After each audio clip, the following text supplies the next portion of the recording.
Pero anong feeling na laging na-mention yung show nyo? Maganda. Maganda naman. Alam niyo naman, yung mabanggit lang yung TikTok lang palagi. Kasi mahal ko yung show na yun eh. Of course, mahal ko rin yung showtime. Dahil dyan ako gaya. Pero itong TikTok na, the fact that we're mentioned all the time, means that we're in the public eye. And thank you. Maraming salamat for being considered. But as I said, we're just loyal soldiers. We will do what we're told. But as for kami ba papalit, alam namin everything is under negotiation. And nag-uusap na sila ngayon. Pero who knows, di ba, after 6 months, baka iba na naman ang story yan. Hindi natin alam. Siguro kaya napag-uusapan ng TikTok lang dahil nung sinimulan niya na 3 years ago, noon time show na ang thing eh. Oo, yun nga. Kaya napag-uusapan. Tsaka first time na nabakante yung time slot na yun, kayo na agad yung na-mention. Oo. Ngayon, kayo na naman yung minimension. Oo nga, palagi kami minimension. Salamat at nami-mention. Isang malaking karangalan that we're mentioned. And, Kaya ba, if ever? Ko talaga. Basta we're loyal soldiers and we will do what we are doing. Right now, we just have fun. Pag nanood ka ng TikTok na kayo, enjoy kayo.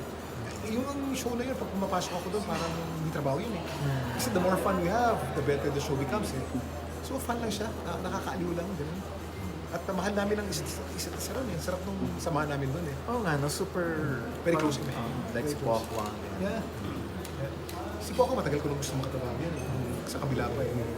Pinangarap ko na makatrabaho yan. Nung may guest ako sa Huawei nun, gusto ko makatrabaho. Alain mo, everyday, kasama ko sa baba. At saka yung closeness nyo, parang kahit yung mga problema lang nila, involved din kayo eh. Nakikita namin sa social media. Yeah. Paano And we work out na-develop? together. Kami, nagko-crossfit kami. Si Faith, nagko-crossfit. Si Herlene, nagko-crossfit na rin yan. Bumotor na rin kami. Jason. So yun, bukod sa show, sa labas ng show, kita na kami bukas. Crossfit kami. Pwede na kayo kasi nagtanong na ako kanya. Ano to, yung 20 years, ano po, may pressure. Paano ba yung pag-stay relevant? Is there a pressure? Alam niyo, napakahirap ng break sa TV. When I got my first break 20 years ago, I prayed about it and I grabbed it right away. Alam ko hindi na babalik.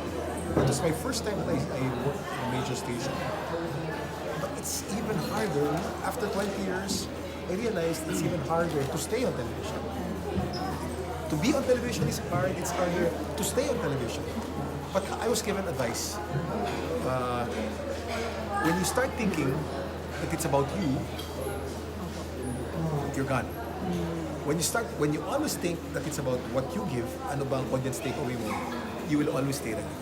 But part of you being relevant po, I think, kasi active rin kayo, even on social media. Even when people parang attack you for some comments. Oh, yeah. Then, so how do you handle that? At even your daughter parang experience Ay, yung anak ko, kinakabahan nga ako pagka nagpo-post yun eh. Sikat na sikat ngayon eh. Pag umikot nga ako yun, tinatanong ako, how's Eman? May fans ha? Mga Gen Z, kilala mo eh. Pero she's so used to, ano nga po eh, nagpa-interview siya, very open nga siya sa journey niya. Ay, naku, yung mental health journey niya, I was keeping it secret eh. Eh, siya ang nag-out eh. Maybe it's part of her healing also, to be able to tell as many people. She's inspiring a lot of kids, and I like that. Meron po ba kayong influence sa kanya sa pag-handle nga ng criticism? She's already 19 eh. I can only advise her now, as her dad. Pero sa career niya, gusto niya siya lahat eh.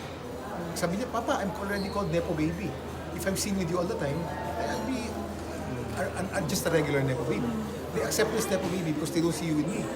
But when you're with me all the time, I'll be a regular Nepo Baby. They won't like me anymore. May point. Talino. Ano po yung lagi niyong sinasabi sa kanya? Sorry. Ano yung lagi niyong sinasabi sa kanya? Sabi ko, Eman, talent will only bring you to a certain distance in this field. What will take you to long distances is attitude, work attitude. Marami kayong talented dito. Pero yung madaling katrabaho at maaasahan katrabaho, hindi na magpapatagal sa inyo. And ano naman yung sinasagot niya doon? Consider it. Ganun ang Gen Z ngayon. Ang Gen Z, walang yes, Papa, wala. Pero Kasi, let me search it. Let me search it online. And then, pagka may tama na, papadalhin sa akin yung link. You're correct, Oh, Papa. wow. Pagka mali ako, here's why you're wrong, Papa. Ganun sila ngayon eh. Iba na ngayon. Kuya Kim, was there ever a question ba na you were unable to answer? Marami. And what do you do whenever? Ibahin natin ang tanong na lang. Marami mga tanong na for the sake of asking lamema lang. Kuya Kim, pag ang uod ba namamatay, inuud din? Kuya Kim, pag ang lason ba nag-expire, lason pa rin? Kuya Kim, nilalanggam ba patay pag siri patay na? Nilalanggam ba ang langgam pag namatay na sila? Mga ganun. Masarap sagutin kasi lahat naman may sagot eh. Lahat. Ang mga mahirap sagutin, yung mga supernatural na tanong, pareho na kailan ka mamamatay. O yun. O kaya, merong anong itsura ng alien? May mga mahirap sagutin eh, di ba? Pero yung mga fun questions na may malang, masarap sagutin. May sagot natin. Kuya, yung hat na yan, you've been wearing it for 20 years? Yeah, 20 years. Oh, 20 years. Where did you get it? Ano to?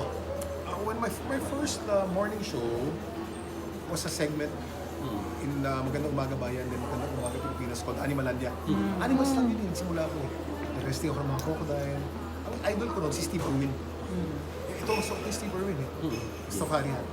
And then, si Sinuel, na manager ko ngayon, sabi niya, Kim, ba't focus tayo sa hayop, magaling ka rin sa tao? Pinagay ko sa tao. Mamaya, ano na ako, Senyorito Lacuachero, mga different mga showbiz personalities, interviewing them, tao na. So, naging tao. Pero nasanay ang tao dun sa sombrero, hindi ko na matanggal. Mamaya namatay si Kaya Riveron, weather na. Tinanggal ko ibang dating. So, ngayon, nasa GMA ako, kahit ka nasa news ako, kahit dapat alam mo, hard news ko minsan, sombrero ko rin. Pag tinanggal ko ito, maninibago. Hindi, ano to? Palitan rin, pero ganun style yun. Meron akong luma, isa lang ang style, Oo. isa lang ang brand. Binibili ko pa South Africa to dahil sinubukan ko palitan yung brand. Mga ko tanga, diba? So ito dapat. And Ito then- dahil press con ngayon. Bago-bago.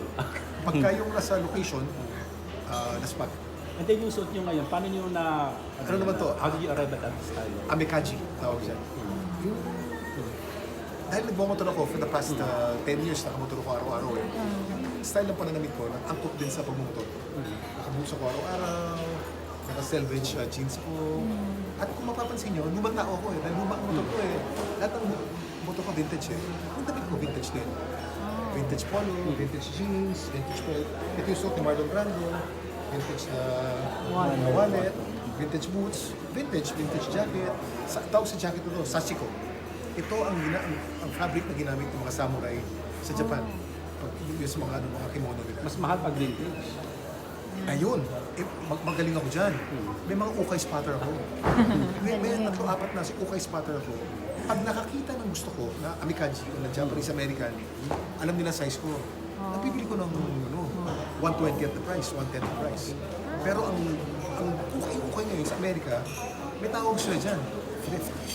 Pag pupunta ka sa mga thrift shop, doble ang presyo kasi may tawag nila patina. Ibig sabihin, laspag na. Ito, itong bakong na to. Kung brand new nitong selvage na to, mahal. Pag kami mga military, mas mahal pa. Kasi ang buti ng taon para magkaroon ng mga whiskers. May ganun yan.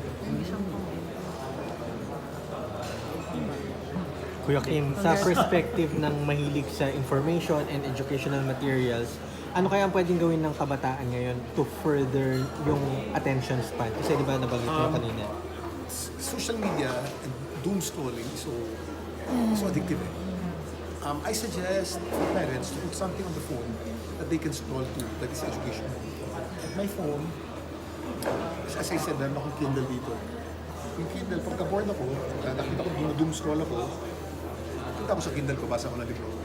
Meron akong Bible dito, ilang versions. Meron akong Life Bible. Itong Life Bible has many words, mga takeaways. I want to read the Bible about agreement. Nandiyan yan. I want to read about beauty. What does the Bible say about it? Nandiyan yan. And everything's AI. Dati kasi yung Google, hahanapin mo pa. Pag hinanap mo, ipocompose mo pa ng mga tamang salita. Sa AI ngayon, ibibigay siya. Pwede mo na gawing speech eh. Ang galing ngayon, di ba eh? So, back to your question. The phone has to have many other applications aside from social media that they can scroll to. And one is Kindle, and then Life Bible, New Bible, and marami pa. YouTube. YouTube can be harmful, it can be good. Merong isang app yun, The Chosen. Yung mga Bible stories. Sarap panoorin. Nasa po pala, since Eman At is... teka, dapat alam, ay, ano pala, dami mong alam kuya ko. Dapat pumunta sila ron. Marami sila pupunta. Since Eman is a sparkle artist na rin, is Yeah. there any chance na Saan ba mag-collab napunta kay kayo? Eman tong- Mag-collab Ayaw niya kayo. eh. Kasi sabi niya, Papa, they call me the parang the accepted Nepo baby. Nepo baby. I'm the love Nepo baby eh. The reason they love me is because they don't see me with you eh. When I'm with you, they'll say that I'm getting my breaks because of that. Then I'll be a regular Nepo baby. Sinisingit ko lang yung mga collab namin eh, dahil yung mga Tagalog lessons niya, gusto ko yan.